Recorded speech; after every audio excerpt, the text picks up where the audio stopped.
Guillaume, thanks very much for joining us. Just in terms of your view on the French market, I suppose what are you seeing at the moment in terms of capital, in terms of investor intentions? Surprisingly or not, I don't know, but France has been awarded the first place by investors' sentiment in Europe versus notably, Germany and the UK.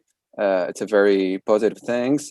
And I would say that, most of the capital obviously comes from our neighbors. So Germany and the UK, but also from North America. So, really happy to see that capital flowing in. And obviously it will also makes the market a little bit more competitive. But, Paris has always been, I would say, a competitive place with a lot of capital from abroad. So this will just, I would say, heat up a little bit more, but, used to it. And in terms of the challenges in the current market, Guillaume, what are you seeing? I think the two things is the first one is the access to the product. We've seen that real estate is a really appreciated asset class. There's been a lot around the shares market, the bond market, and infrastructure market. But real estate has been really compelling, notably in terms of returns. So a lot of capital flowing in, a lot of people keeping their assets. So not a lot of new product, few equity recycling.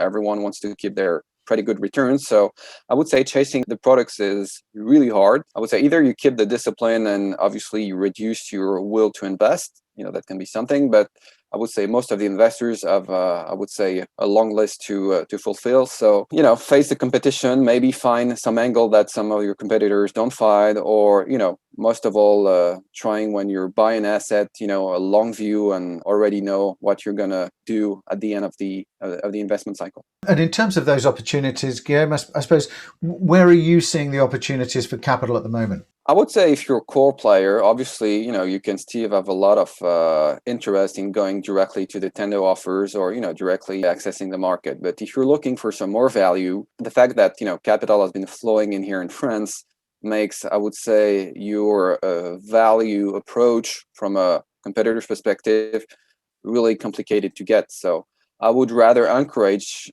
to take your chance and, go directly to opportunities that you can, I would say, from a North perspective, witness, or and I would more encourage in this way, directly go to platforms or companies that have really managed their real estate. I would say the drawback of this one is obviously you got to approach, I would say, a large bulk of real estate. So not everyone obviously can directly go to a company or to a vehicle that has a lot of assets within it. But if this portfolio is pretty well balanced and the location are pretty good and the risk is, I would say, comprehensible, especially from a financing perspective, the banks are happy to help. Great. Really interesting to catch up on the market. Thanks very much for joining us, Guillaume. Thank you.